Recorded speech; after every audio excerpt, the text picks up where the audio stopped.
பெண்களுக்கு அனைத்து துறைகளிலும் சம உரிமை வழங்க வேண்டும் என்பதை வலியுறுத்தி விழிப்புணர்வு மாரத்தான் போட்டி சென்னையில் இன்று நடைபெற்றது.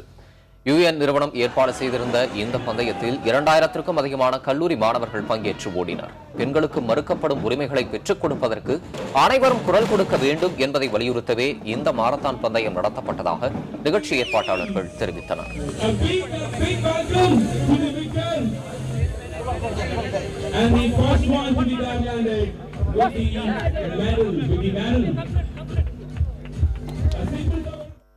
கிட்டத்தட்ட ஒரு 2000 3000 மாணவர்கள் இன்னைக்கு பெண்களுக்காக ஓடி இருக்காங்க.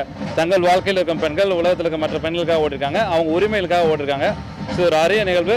ஏன் மாணவர்களை குறிப்பிட்டு நாங்கள் தேர்ந்தெடுக்கோம்னா, ஸோ மாணவர்கள்லாம் எதிர்காலத்தில் அவங்க பல நிறுவனங்களில் போய் பணிபுரிய போகிறாங்க. ஸோ எதிர்காலத்துக்கு இவங்க மூலியமாக ஒரு தொடக்கமாக இருக்கட்டும்ன்றக்காண்டி அது மாணவர்கள் மூலியமாக இன்றைக்கி ஆரம்பிச்சிருக்கோம்.